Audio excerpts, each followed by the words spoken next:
Hello friends, I'm excited to introduce today the weight loss program, a 12-week long program. Whatever I present here, whether it's diet, whether it's recommendation about exercise, whether it's anything else that can be construed as a recommendation to change something in your lifestyle, or could be understood as a recommendation for treatment, please understand this material is purely for information, for educational purposes. Foundational principle that we need to understand when we talk about weight loss is this: the fact that being unable to lose weight or to maintain weight loss is not a question of willpower or motivation as much as it is a medical issue, a medical problem that involves your genes, your brain, your fat cells, and your hormones. And this is a quote that I took from Dr. Louis Aronne. If you look him up, he runs a weight loss clinic in Manhattan in New York City. I had the pleasure a number of years ago to spend a month shadowing him and see how he does this thing with his weight loss clients. He's also an authority in the field. He's written a book from which this quote is extracted. And he's correct. He's not the only one affirming this. As a way of introduction, let me tell you a short story. Back in the day when I was growing up in Romania, I was a late teenager, maybe early 20s even, when something interesting happened. Historically, Romania has been a producer of oil and gasoline. It was the first country that actually perfected the technique to produce gasoline and exported it. And we had some fairly generous oil fields, at least up until after the Second World War, during which time Russia emptied most of them as payback for the war. But some of them are still active and operating to this very day. And close to where I was living at the time, or my parents were living, there was such an oil field, and the quality of the oil that you could extract and that they were extracting was so good that you could actually place it directly into the car that those few Romanians were owning cars. This was the model at that time, Dacia 1310 it was called. And so you could run that car directly with that oil. And because at the time there was a huge shortage of fuel. Our last communist dictator at the time, Nicolae Ceausescu, in his efforts to become totally independent, both from Moscow and from the West, he was very aggressively paying off the external debt that the country was having. And in order to do that, he sold everything. He sold food, he sold fuel, he sold agricultural production, he sold steel. Everything that could be exported was exported, and we were pretty much, not just impoverished, but cold in the winter, and shortages of food and shortages of gasoline at the pump. So people in this area who own cars, they used to go directly to the storage area where these guys, after they extracted the oil, was keeping it before it was shipped to the refinery. And with a little bit of a bribe or a friendly gift, they could get sometimes unlimited amounts of this oil and run back and forth with their car with no problem. There was, though, a problem, and that problem had to do with the fact that even though you could run this car with that type of oil, it would ruin your engine after a while, and the engine would go bust. So there was a price to pay, and it was a significant price. Now, I'm using this story to illustrate an important concept, and that concept is this: not all weight loss programs, not all weight loss diets, for example, are created the same. Some of them have more value and are more healthy for you. Some of them, even though they may work, just like the fuel in this car worked for a while, they have the potential to ruin your engine, your metabolic engine. So you want to be careful, and you want to be selective. You want to be smart about this thing. And this is partly why I decided to create this series and share it with you. Because there's a lot of stuff out there from people who want to make a quick buck, selling books, selling programs, selling diets and other things that are really not the best for you. The story out there goes that there are many ways to lose weight. It's almost like climbing a mountain, some people said, and are they all valid? Well, I just said that they are not. And the argument again is that some people make is, this is like climbing a mountain, they say. You go up on this side, you go up on the other side. Any side you go, you eventually reach the summit if you stick with it. And in fact, you will find precisely this claim, this statement, where people say, no matter what diet you follow, it could be Atkins, it could be Zone, it could be anything in between from A to Z, right? And as long as you stick with it, and as long as you lose the weight, you stand to gain the benefit and you will be fine. The way my program is different, the way I want to help people understand these concepts is unique in the sense that it is based on an understanding of how our bodies work. After all, I'm a physician. I'm an internal medicine physician, but I also hold a degree in human nutrition. So I've spent some years looking at these things, and also in my practice, I have done a fair amount of trying different things and looking at things, not just if they work or not, but how solid, how healthy they are for you. And so my program is based on this understanding and does not cheat. Okay. Now, what are the expectations that you can come into a program like this if you were to be my patient? Well, the expectation is that I understand we all have our dreams, and it's okay to have the wildest dream that you can have. But my approach here, my sauce, so to speak, is that we want to have realistic goals. And when it comes to weight, those realistic goals, if you look at the literature, go like this. If you lost 5% of your weight in 3 months and 10% of your starting weight in 6 months, you have done an outstanding job. And in fact, this rate of weight loss that is illustrated here is the best rate of losing weight, so that you can also keep it off down the road. So if you want to look at some specific numbers, let's say if you have a 250 pounds person, 10% is what, 25 pounds at 6 months, and 12 or so pounds at 12 months, at 12 weeks, 3 months. So this is what I call realistic expectations. And anything way above that is not sustainable usually, unless somebody starts at 400 pounds or plus. Then yes, a higher rate of weight loss would be fine and it would be totally sustainable. But for most people who are in this range of 200, 300 pounds, 1 to 2 pounds per week is enough. So in the live-in sessions that I'm doing with my patients, we go over a number of items here. I'm going to review some of them with you. Some are not so appropriate for an online audience, so we may not delve into those too much. One suggestion that I have, if you want to follow along, is to use a smartphone. And at various places throughout this series, I'm going to project QR codes that you can scan. So it's good to download such an app. There are plenty of them on the App Store or on Google Play. And it'll allow you to be able to scan and go to the link that I'm using at the moment, or the tool or the resource that I'm sharing with you. Now, an important aspect to understand when we talk about weight is how do we determine if somebody has extra weight or not, and how bad the situation is.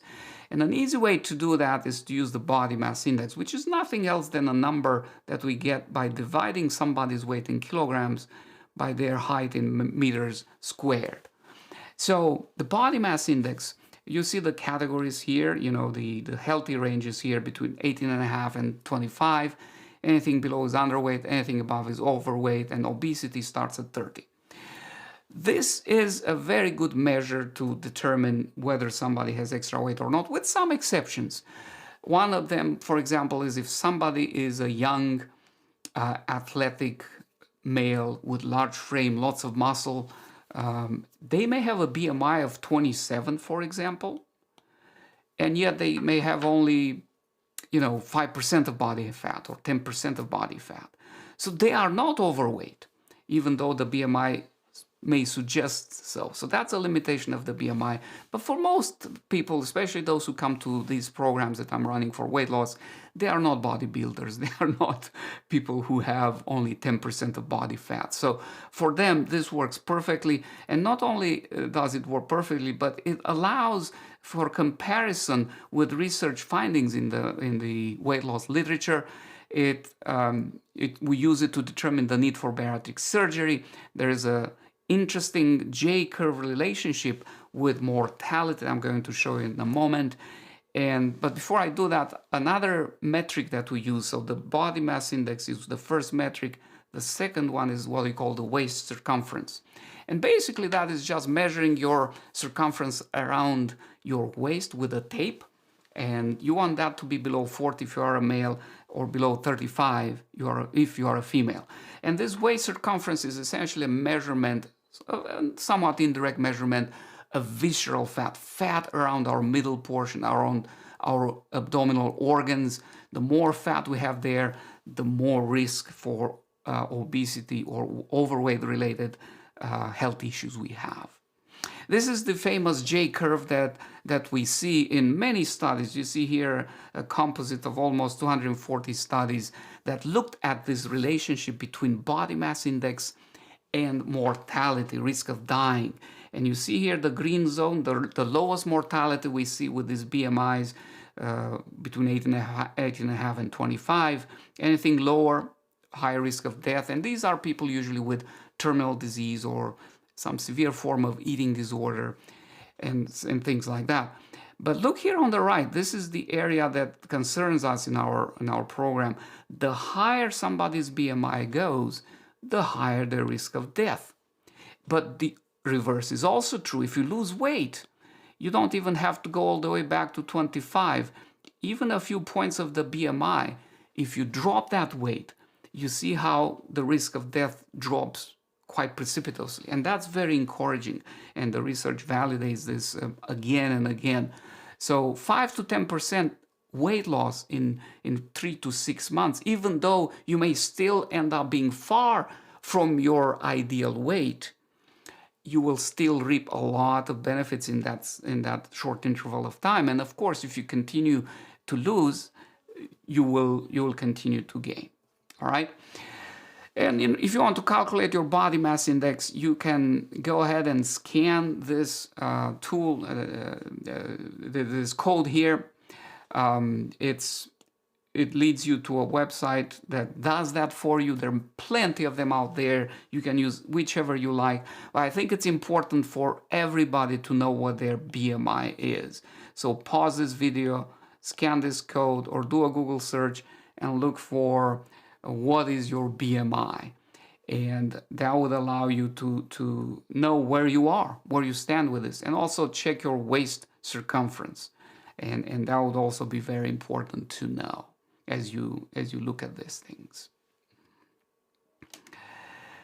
Now, before we talk about some of the other prerequisites, an important one, if you plan to engage in exercise and you haven't done so for a while, you want to do this questionnaire. This is a physical activity readiness questionnaire.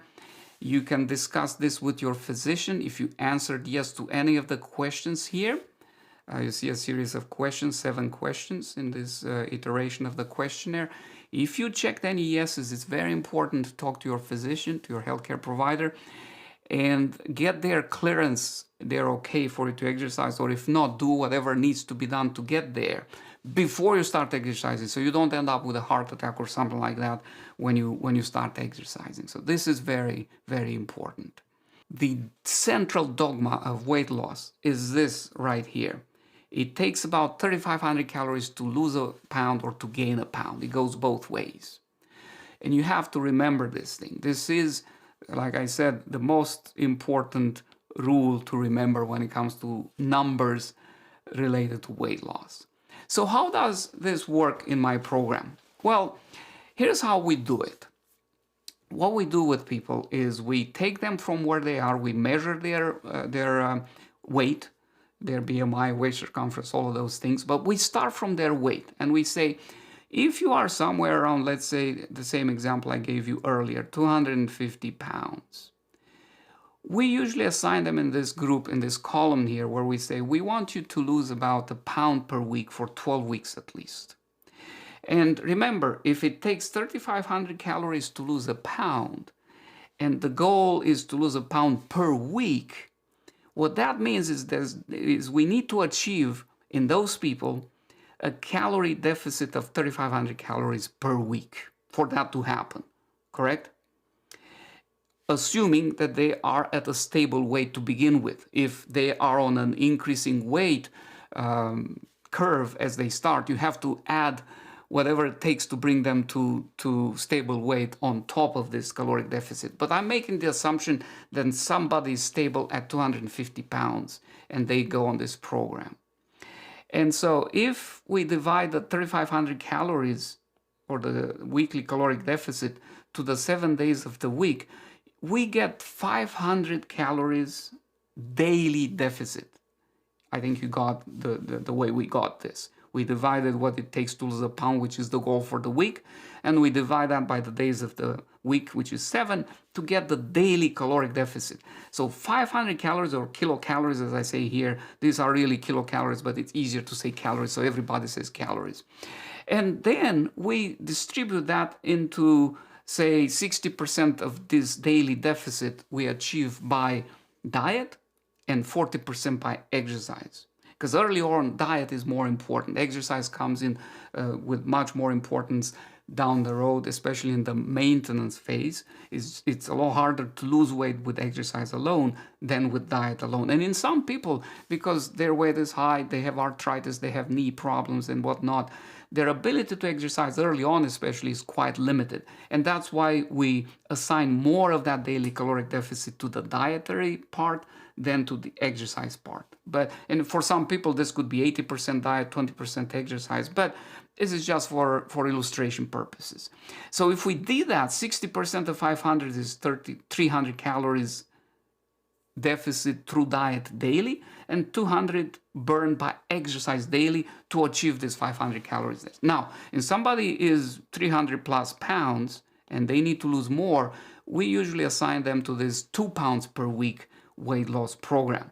And here, the numbers basically double, and they have to achieve 1,000 daily caloric deficit, meaning 600 calories less eaten per day and 400 calories burned by exercise daily. And what this does, it allows you again to stay within that physiological rate of weight loss of 1 pound or 2 per week. And again, for the 12 weeks of this program, the goals are 12 pounds weight loss or 24 for people who weigh more or are more ambitious.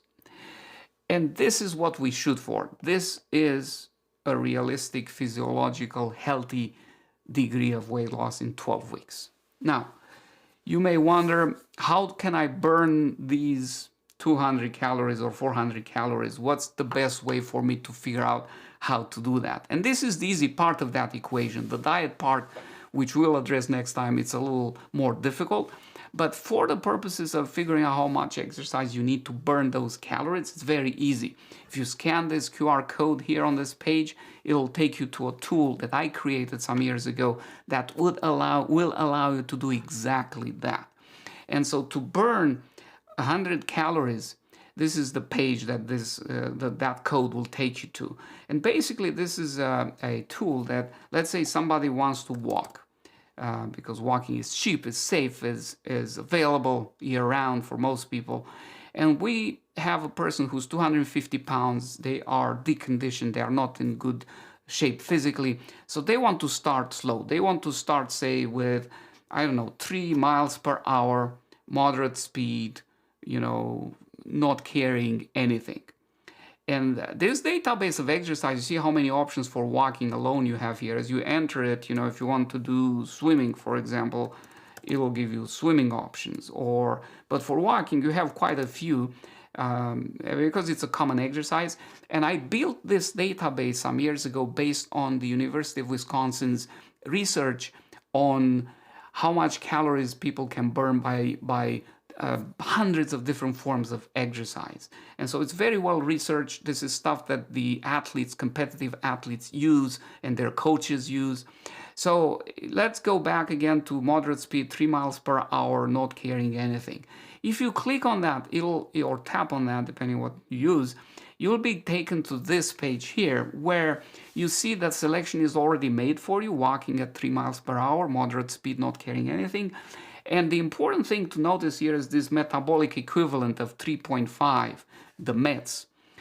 Whatever exercise you decide to choose for losing weight, it's important to choose something that has a MET value of at least 3. The higher, the more calories you burn in less time. But if it's less than 3, the efficiency of that exercise is going to be lower. Now, we said we want to burn 200 calories, and this person has 250 pounds. So we're going to enter those numbers there, and then you just click on calculate the duration of exercise that you need to achieve that.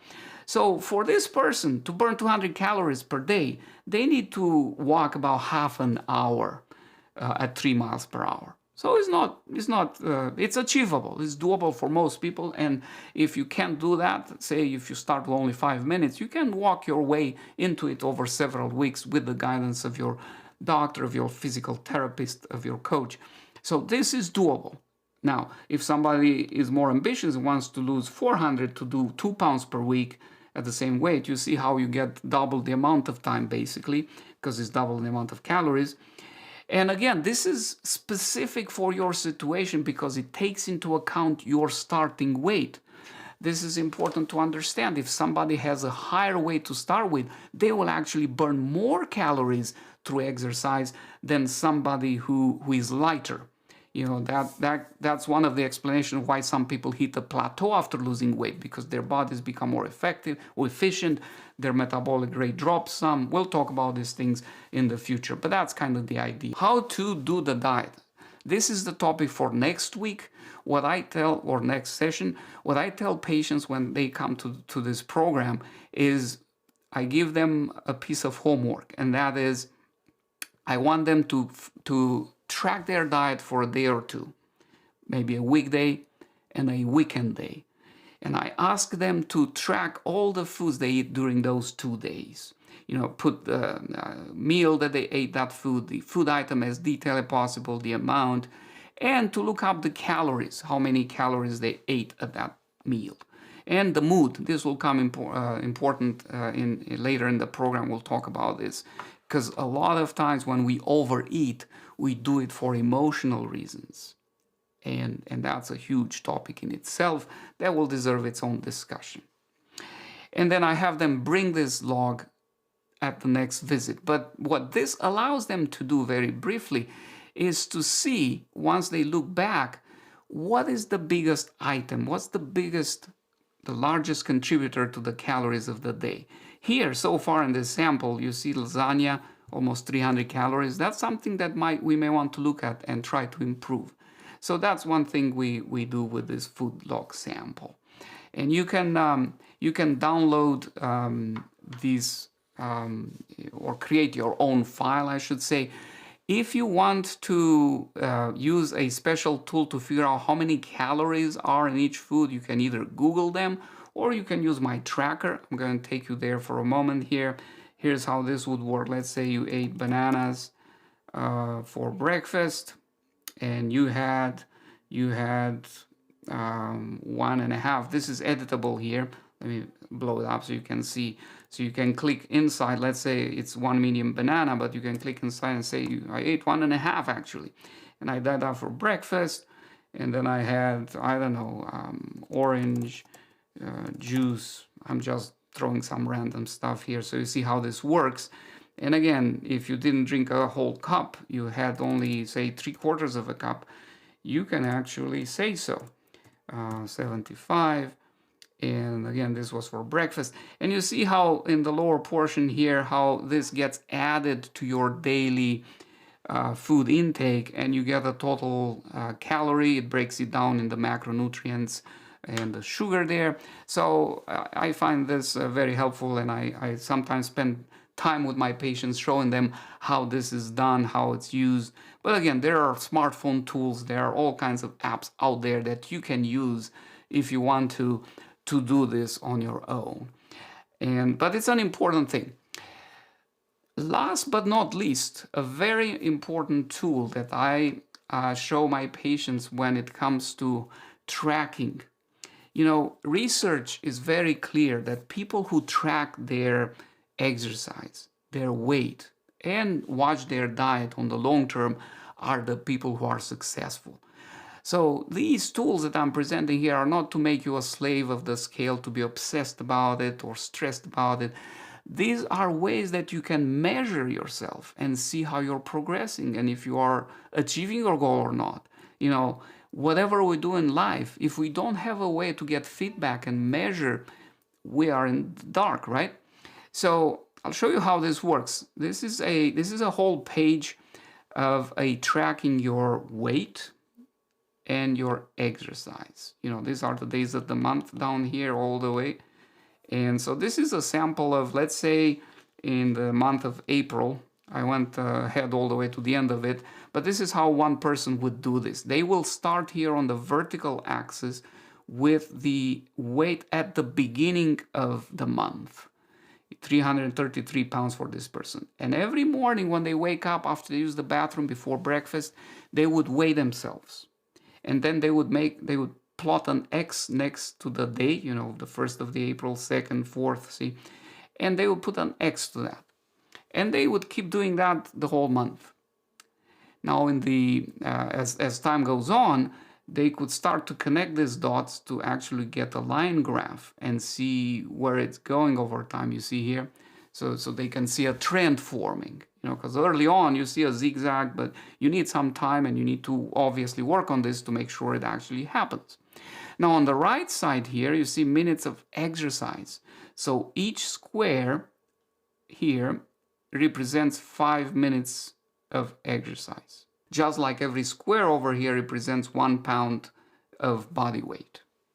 So at the end of the day, when that person sits down and tracks their exercise, in less than a minute, they can darken the number of squares representing 5 minutes each that they actually did that day. Let's say they did the walking 3 miles per hour for, 1, 2, 3, 4, 5. So that's 25 minutes on the 1st of April this person did for that day. Now on this day, they didn't do anything. It's empty. But the idea is as you progress through the month, you can see, just taking a quick look, what your weight is doing and that it's indeed trending down, which is what you want to see. And you can see if you kept your exercise routine or not and even increased it. And here a trend is also starting to form if you start to go, gradually building up. This is a little bit steep here it's just for illustration purposes. You may want to take it a little slower, especially if you are deconditioned to begin with. But in any case, this is a very useful tool, in my opinion, to track your exercise and your weight for a whole month. And you can make a copy for every month moving forward. And I'll give you a link where you can download this if you want to use it, so that you can see what's happening at any given time. And I stress it again, it takes less than 2 minutes, 1 in the morning, 1 in the evening, to do this. It's not time consuming. And here's a hint that has to do with motivation, with environmental re-engineering, which is very important in weight loss. And we'll talk more about other tips like this. Put this on your fridge door. So every time you go to the fridge and you open that door and you want to reach for the ice cream or whatever, it's not so good for your health, take a look at this. Do you want to ruin all that work that you do that day? It's a really helpful tool, in my opinion, to do this. Now, if you prefer to do this in an electronic format, I'm also going to give you a link code that you can get this file. This is a Google Sheets spreadsheet. It's the same thing. The days of the week here. You enter every morning the weight over here. You enter the exercise minutes. It's covered by the graph, but it's there.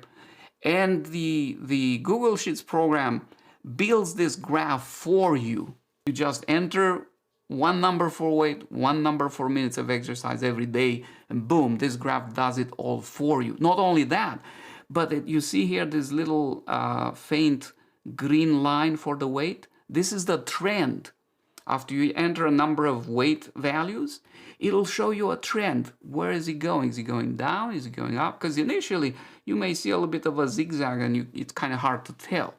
The same is true about exercise. As you hopefully build up and increase slowly, you see this trend here. So you want that trend to go up, and after a while you want that to stay flat. You don't want that to start to go down. So the weight goes down, but the exercise stays flat or gently up. That's kind of the idea with these tools. In any case, if you want to download the Google Sheets file that I present here, you can do so at this link. If you scan this code here, it'll take you to my Google Sheet master file that has that script on it, and I will give you permission to use it. You would need, though, to make a copy in your own Google Drive to be able to edit it. So that's important to remember. You won't be able to edit my master, obviously.